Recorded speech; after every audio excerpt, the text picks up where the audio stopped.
Olá, meus prezados irmãos, sejam bem-vindos ao meu canal. Nesse momento, estou começando uma nova playlist falando sobre o Evangelho e a mediunidade. Para você que chegou no meu canal hoje, não deixe de se inscrever, curtir, comentar, compartilhar os nossos vídeos. Ao mesmo tempo, buscar aí na nossa playlist, né, uma variedade de vídeos que eu tenho sobre esse livro aqui, ó, No Invisível, de Leon Denis.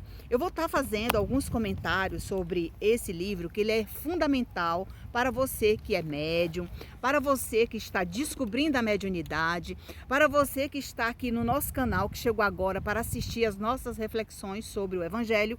Eu estou incluindo a mediunidade. Então, eu vou começar com o capítulo 14, Honrai vosso pai e vossa mãe. Vamos falar sobre parentesco corporal e espiritual e a ingratidão dos filhos com os laços de família. É importante essa lição porque ela reporta, né, justamente a esse espaço, a esse momento, né, em que o espírito deixa a terra, o que ele leva consigo, o que ele encontra do outro lado da vida, e quando ele melhora, ele retorna para contar tudo isso que se passou com ele após o seu desencarne. Então, os laços de sangue não determinam necessariamente os laços espirituais. O corpo gera o corpo, porém o espírito não é gerado pelo espírito, porque já existia antes da gestação do corpo. O que ele quis dizer com isso? No momento que é preparado uma encarnação no mundo espiritual, uma família que está sendo preparada para voltar à pátria, ao planeta de provas e expiações, ou seja, a Terra, antes esse espírito já passou por diversas vezes aqui na Terra. Então o espírito já está, né, lá eterno no mundo espiritual, o espírito é imortal. Naquele momento ele reveste-se de uma outra pessoa para reencarnar naquela família, né, para trilhar mais uma caminhada vivenciada na Terra. Não foram os pais que geraram o espírito do seu filho. Eles apenas forneceram-lhe um corpo carnal. Veja bem, o espírito já existe, porém, revestido com um corpo físico, ele renasce na Terra para passar por mais uma experiência. Além disso, deve ajudá-lo no seu desenvolvimento intelectual e moral para fazê-lo progredir. É isso que a gente precisa oferecer para os filhos, porque os nossos filhos são nossos cristais, são nosso bem mais precioso. A nossa maior conquista como mãe é ter um filho, gerar um filho em seu ventre. Então, para isso, nós temos que entender todos esses obstáculos que iremos passar na Terra. Ao mesmo tempo que ele diz que os espíritos que encarnam na mesma família, principalmente como parentes próximos, são quase sempre ligados por laços de simpatia. Simpatia unidos por relações anteriores que são demonstrados na afeição mútua durante a vida terrena. Pode acontecer também que esses espíritos sejam completamente estranhos uns aos outros, separados por antipatias igualmente anteriores. Então, às vezes, numa família numerosa de 8, 10, 12 filhos, como a gente tem presenciado aqui, nós vamos lembrar que uns são simpáticos, outros geram uma certa animosidade, uma certa antipatia. Quando vocês estão reunidos. Tem pessoas que quando reúne 10, 12 pessoas da mesma família na mesa, nem sempre ela está harmoniosa, né? De vez em quando acontece aquela desarmonia e é nesse momento que eu vou entrar aqui sobre a mediunidade. Então, para você que é médium, para você que é espírita, para você que é estudante, para você que chegou agora, né, com essa simpatia para conhecer a doutrina espírita, eu recomendo, né, você assistir a nossa playlist sobre o estudo do livro No Invisível, de Leon Denis, para que você entenda um pouco mais sobre essa tal mediunidade. Aqui no capítulo 4 do livro No Invisível, Leon Denis começa dizendo o seguinte, no título, A Mediunidade. Todas as manifestações da natureza e da vida se resumem em vibrações mais ou menos rápidas e extensas, conforme as causas que a produzem. Tudo vibra no universo. A luz, o som, o calor, a eletricidade, os raios químicos, os raios catódicos, as ondas hertzianas, etc. Não são mais que diferentes modalidades de ondulação, graus sucessivos que em seu conjunto constitui a escala ascensional das manifestações da energia. Então, tudo é energia, tudo é forma, pensamento, né? Ora tá calor, ora tá frio, ora você pensa uma coisa, ora você pensa outra, e ali tudo está atrelado à mediunidade. Muitas vezes você pensou naquele filho que muitas vezes está precisando de uma prece. Muitas vezes o próprio mentor espiritual, a espiritualidade amiga, tocando o seu coração para que você faça uma prece para aquele irmão, para aquela família, para aquele familiar que está necessitando. Então é nesse momento que você liga o seu pensamento àquela pessoa, envia uma prece, como diz aqui, os laços de simpatia e de antipatia. Às vezes você diz assim, nossa, eu não gosto muito daquela pessoa, mas eu vou orar por ela porque ela está precisando. Se ela veio da minha sintonia, é porque ela está precisando. Se você está nesse momento pensando nele, ou se estiver atento às notificações que chegam na sua mente por meio do seu mentor espiritual, você não vai desperdiçar essa oportunidade de fazer essa prece. Então o que você faz nesse momento? Mentaliza Jesus, envia uma prece, envia boas vibrações para essa pessoa que veio na sua mente, porque nada acontece por acaso, tá? Continuando, numa dessas lições, ele diz o seguinte, veja bem, pela simples modificação dos nossos órgãos, com efeito, o mundo tal, com o conhecimento, se poderia transformar e mudar de aspecto, sem que de leve a realidade total das coisas se alterasse. Seres constituídos de modo diferente poderiam viver no mesmo meio, sem se verem, sem se conhecerem. Por quê? A espiritualidade, ela ajunta todas as pessoas boas e más. Porque os bons vão ajudar os maus. E aqueles que muitas vezes estão aí, principalmente buscando ajudar quem precisa, ajudar as pessoas necessitadas, eles encontram o caminho, né? Mesmo se ele não tiver recurso, a própria espiritualidade vai guiando ele ao encontro de outras pessoas que têm conhecimento, que têm condições de ajudar, para poder, né, cessar de imediato, né, aquela angústia, né, aquela ferida que muitas vezes está ali alojada no seu coração pela falta de perdão, pelo desamor, pela falta de atenção muitas vezes de reconhecer que o errado foi você. Nós não temos essa humildade de pedir perdão às pessoas. Então aqui nos laços de família, vamos retornando à lição, ele diz o seguinte: É assim que dois seres nascidos de pais diferentes podem ser mais irmãos pelo espírito do que se fossem pelo sangue.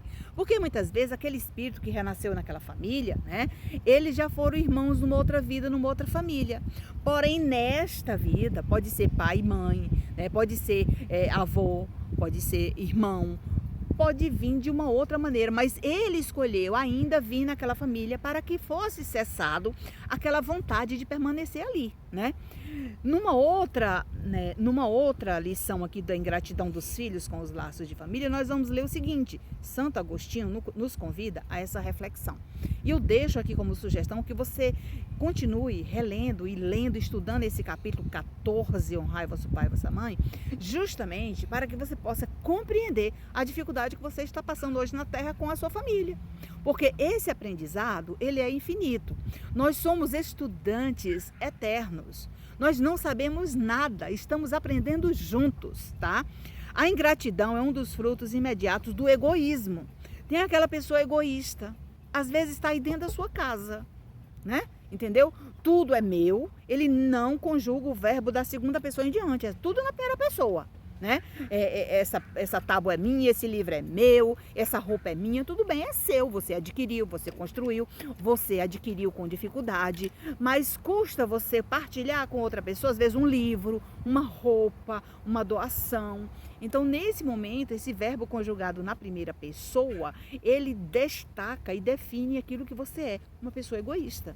E é isso que a mediunidade vem, né? Eu vou ler mais um trechinho sobre a mediunidade aqui do livro No Invisível, justamente, né? Que você possa entender um pouco dessa questão mediúnica, espiritismo, tá? Evangelho. Porque se você pratica a mediunidade à luz do Evangelho do Cristo, você não vai errar. Entendeu?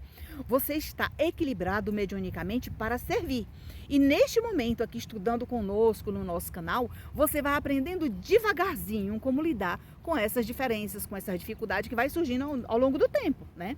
Ao longo do tempo, você vai descobrindo, né, as suas aptidões, o que você deve ou não fazer, né? As sugestões recebidas vindos muitas vezes daquela voz interior que ecoa dentro da sua mente, que você não sabe nem de quem se trata, mas ao mesmo tempo ela é benigna, ela é louvável para ajudar outras pessoas. E é nesse momento que eu entro aqui com a mediunidade, quando ele diz: o médium é o agente indispensável, cujo auxílio se produzem as manifestações do mundo invisível. E o que ele quis dizer? Nós somos intermediários entre a terra e o céu. Somente o Espiritismo nos proporciona essa beleza que é a materialização das vozes do céu por meio da psicografia entre lápis e papel. Por quê? A psicografia, uma carta consoladora, uma mensagem edificante, uma obra escrita como essa daqui, né, é um fenômeno de materialização, ditado pelos espíritos que um dia foram homens na Terra, ao chegar ao mundo espiritual, após o refazimento, ser tratado, esclarecido, adaptado, ele busca uma nova evolução. E ele percebe também que de lá para cá, ele pode transmitir, né, mensagens edificantes, ele pode transmitir conteúdo que vai nos ajudar na nossa evolução, na nossa capacitação para essa transformação. E se você ainda não sabe como isso funciona, eu te convido a estudar este livro, No Invisível, de Leon Denis. Porque ao longo dos nossos episódios aqui no nosso Evangelho, você vai aprendendo devagarzinho a lidar com essas diferenças. Eu recebo muitas mensagens de médiuns perguntando como eu comecei, como eu fiz para chegar até aqui, por que eu faço esse trabalho independente se eu não tenho medo, por que acontece isso. Então, se você estuda, se você busca essa conexão com o seu mentor, com a espiritualidade benfazeja, com os bons espíritos, você pode até errar, mas se você reconhecer que esse erro foi devido ao seu orgulho e à sua vaidade, né, ele vai servir de aprendizado. E quando você tem esse entendimento e essa compreensão, os erros são fases que você precisa passar por elas para que você possa evoluir e não errar mais. Então aqui vamos continuar com as nossas lições sobre os laços de família, quando ele diz assim: revolta sempre os corações honestos, mas a dos filhos em relação aos pais tem um caráter ainda mais revoltante quando você passa por essa ingratidão. Porque a ingratidão é a pior, digamos assim, a pior fase que a gente passa, né, com todos aqueles que estão dentro do nosso lar, com a nossa família. Às vezes você fez um favor para aquela pessoa, ajudou e ele foi ingrato, mas você não fez para receber recompensa. É nesse momento que a lição chama a atenção de pais e filhos.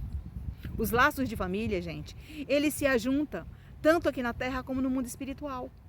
Então, se o seu pai partiu, sua mãe, seu avô, sua avó, seu filho, ele não deixa de ter esse vínculo com você, porque numa dessas existências, vocês passaram pela mesma família, entendeu? Porém, liberto no mundo espiritual, como espírito imortal, ele pode, numa outra existência, escolher em qual família ele vai reencarnar. E se ele não deu tempo, né, de ajustar aquilo que ele gostaria naquela família, ele vai retornar novamente na mesma família, ou como filho, ou como esposo, ou como irmão, ou como pai, ou como mãe, ou como avô, ou como avó, justamente porque ele quer cessar aquilo que ele não deu conta de realizar naquela existência.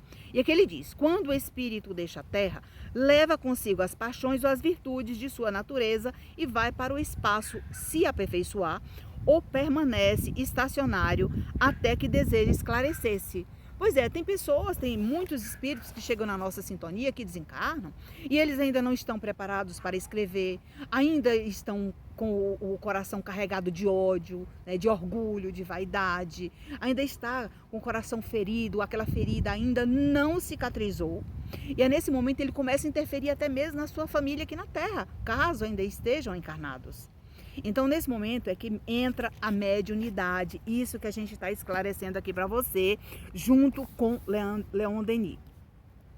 Aqui ele diz assim: onde falta ainda os meios artificiais, vêm certos indivíduos trazer ao estudo dos fenômenos vitais o concurso de preciosas faculdades, ou seja, as aptidões mediúnicas. São tantos médios que têm todas as aptidões, mas desperdiçam a oportunidade de servir a caridade, né? É assim, ao estudo dos fenômenos vitais, o concurso de preciosas faculdades, que o sensitivo hipnótico representa um instrumento que tem permitido sondar as profundezas ainda misteriosas do eu humano. Porque tem coisas que a gente não pode também saber.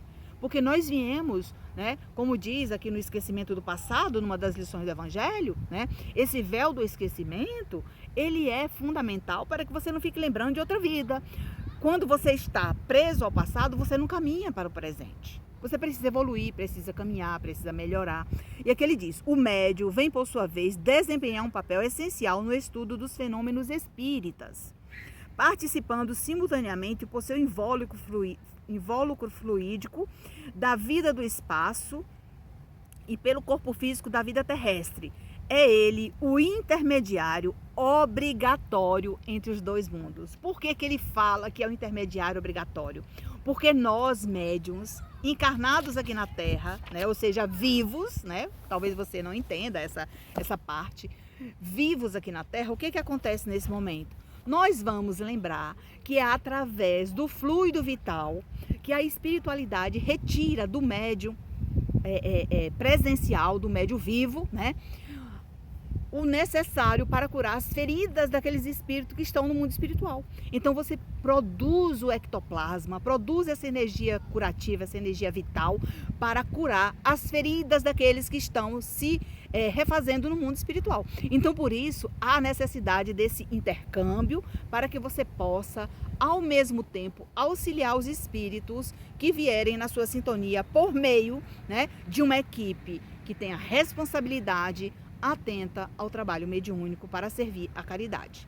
Então, para encerrar o nosso estudo de hoje, aqui no finalzinho do livro do Evangelho, na ingratidão dos filhos com os laços de família, ele nos conta o seguinte: reconhecendo que para chegar até Deus há somente o caminho, a caridade. Não existe outro caminho, tá? Acontece que não há caridade sem o esquecimento das ofensas e das injúrias. Não há caridade com ódio no coração e não há caridade sem perdão. Então é nesse momento que o médium, esse agente intermediário entre os dois mundos, chega para ajudar os irmãos necessitados a um tratamento, a esse intercâmbio que vem com tanto amor, com tanta boa vontade, porque não adianta você ser médium e se você não tiver boa vontade para servir a caridade, você não vai fazer bem feito. Então eu deixo hoje nesse estudo, né, essa dica do livro No Invisível de Leon Denis, né? Convido você a assistir as nossas playlists de um estudo que eu fiz desse livro, que está aí no nosso canal no YouTube. Não deixe de assistir os episódios, que vai te ajudar bastante ao equilíbrio mediúnico. O médium equilibrado, consciente daquilo que faz, evangelizado, comprometido com a caridade, ele trabalha aonde ele tiver condições de trabalhar, de forma independente ou numa casa espírita. Se você gostou desse vídeo, curte, comente, compartilhe e até o nosso próximo encontro.